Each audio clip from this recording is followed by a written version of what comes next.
ഒരു കാര്യമാണ്, വികസന പ്രവർത്തനങ്ങൾക്കും ജനക്ഷേമ പരിപാടികൾക്കും വോട്ട് കിട്ടുമെങ്കിൽ ഒരു കാരണവശാലും LDF പരാജയപ്പെടാൻ പാടില്ല. അതിന് മാത്രം വികസന പ്രവർത്തനം നമ്മുടെ ജില്ലയിലടക്കം ക്ഷേമ പ്രവർത്തനം, പെൻഷൻ എല്ലാം കൃത്യതയോടുകൂടി നൽകിയിട്ടുണ്ട്. അപ്പോൾ അതെല്ലാം വാങ്ങിക്കുന്ന ആളുകളും ഇടതുപക്ഷ ജനാധിപത്യ മുന്നണിക്കെതിരെ വോട്ട് ചെയ്തുകൊണ്ടാണ് എനിക്ക് തോന്നുന്നത്. ഭരണവിരുദ്ധ വികാരമെന്നൊന്നും പറയാറായില്ല. അതെന്താ, അതൊക്കെ പാർട്ടി നേതൃത്വം പരിശോധിച്ചിട്ട് പറഞ്ഞോളൂ. ആശാന്റെ മണ്ഡലത്തിൽ രാജാക്കാട് പഞ്ചായത്ത് ഉൾപ്പെടെ ചരിത്രത്തിൽ ഒരുപക്ഷെ ആദ്യമായിട്ടായിരിക്കും പോയിട്ടുണ്ടാവും. LDFന് ഭരണം നഷ്ടപ്പെടും. ആയിക്കോട്ടെ. എന്റെ മണ്ഡലത്തിൽ 10 പഞ്ചായത്തും പോയോ? ഇല്ല, 10 പോയിട്ടില്ല. അല്ല, പഞ്ചായത്താ ശാന്തമ്പാറ LDFന് കിട്ടിയിട്ടുണ്ട്. കുടുംബിഞ്ചോലയുടെ ഫലം കണ്ടില്ല. അതൊക്കെ ജയിക്കാനോ? ക്ഷേമ പ്രവർത്തനങ്ങൾ സർക്കാർ നടത്തിയെന്ന് പറയുമ്പോഴും ഈ പെൻഷൻ കൊടുത്തു എന്നൊക്കെ പറയുമ്പോൾ ഒരു സ്റ്റണ്ടായി, ഇലക്ഷൻ സ്റ്റണ്ടായി ആണോ ആളുകൾ കണ്ടത്? സ്റ്റണ്ടായിട്ടല്ല, ഇതെല്ലാം വാങ്ങിച്ച് നല്ല ഭംഗിയായി സാപ്പാട് കഴിച്ചിട്ടുണ്ടായിരുന്നത്.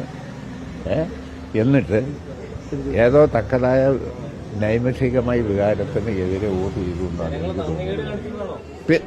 പിന്നല്ലാതെ നന്ദികേടല്ല, നല്ല അനുകൂലമാണോ? ക്ഷേമ പ്രവർത്തനം, റോഡ്, പാലം, വികസന പ്രവർത്തനങ്ങൾ, ജനക്ഷേമ പരിപാടി ഇതുപോലെ കേരളത്തിന്റെ ചരിത്രത്തിൽ നടന്നിട്ടുണ്ടോ? ഇല്ലല്ലോ.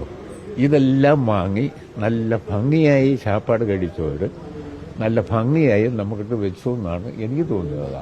ഈ ശബരിമല വിഷയമൊക്കെ വലിയ തിരിച്ചടിയായിട്ടുണ്ടോ? ശബരിമല വിഷയമൊന്നും അല്ലെന്നേ. ശബരിമല വിഷയത്തെ നമ്മളെന്നെ ചെയ്ത് രാഹുൽ മാങ്കൂട്ട വിശേഷം അതൊന്നും വലിയ വിഷയമൊന്നും ആയില്ല. രാഹുൽ മാങ്കൂട്ടത്തിനെ പോലുള്ള ആളുകൾക്കാണ് ഇന്ന് രക്ഷയെന്നാണ്. ഇടുക്കി പോലെയുള്ള ഒരു സ്ഥലത്ത് ഭൂപതിവ് ചട്ട ഭേദഗതി അടക്കമുള്ള കാര്യങ്ങളിൽ ഒരു തീരുമാനമായി, എന്നിട്ട് ഇത്രയും വലിയൊരു തിരിച്ചടി ജില്ലാ പഞ്ചായത്ത് ഞങ്ങൾ ഒരിക്കലും പ്രതീക്ഷിക്കാത്തതാണ്. എന്തുകൊണ്ടാണ് ഇത്തരമൊരു വിധി വന്നതെന്ന് ഞങ്ങൾ സൂക്ഷ്മമായി എല്ലാ അർത്ഥത്തിലും പരിശോധിക്കും. അത് പരിശോധിക്കാതെ ഞാനിപ്പോൾ വ്യക്തിപരമായി എന്തെങ്കിലും പറയുന്നത് ശരിയല്ല. തോൽവി തന്നെ, അത് തോറ്റത്. പക്ഷെ എന്തുകൊണ്ട് ഇങ്ങനെ സംഭവിച്ചു, കേരളത്തിൽ എന്തുകൊണ്ട് സംഭവിച്ചു എന്ന് ഞങ്ങളുടെ പാർട്ടിയും LDFും പരിശോധിക്കും. ഇടുക്കി ജില്ലയിലെ കാര്യവും ഞങ്ങൾ ഇടതുപക്ഷ ജനാധിപത്യ മുന്നണിയും ഞങ്ങളുടെ പാർട്ടിയും വിശദമായി പരിശോധിക്കും. ഞങ്ങൾക്ക് ഗവൺമെന്റിന്റെ പ്രവർത്തനങ്ങളിൽ എന്തെങ്കിലും പെശ വന്നിട്ടുണ്ടോ, അഥവാ LDFിന്റെ പ്രവർത്തനങ്ങളിലാണോ, അഥവാ കമ്മ്യൂണിസ്റ്റ് മാർക്സിസ്റ്റ് പാർട്ടിയുടെ പ്രവർത്തനങ്ങളിലാണോ, ഇതെല്ലാം പരിശോധിച്ച് ആവശ്യമായ തിരുത്തൽ നടപടി സ്വീകരിക്കുമെന്ന് തന്നെയാണ്. അതാണല്ലോ ഞങ്ങളുടെ രീതി, അതാണ് ഞങ്ങളുടെ സമ്പ്രദായം. മാണി വിഭാഗം വലിയ ശക്തിയാകുമെന്നൊക്കെ പറഞ്ഞിട്ട് അടിതെറ്റി നാശമായിരിക്കും. അതിപ്പോ അങ്ങനെ ഒരു പാർട്ടിയെപ്പറ്റി പ്രത്യേകിച്ച് ഞാൻ പറയേണ്ട കാര്യമില്ല. അതൊക്കെ വിശദമായി നോക്കാം.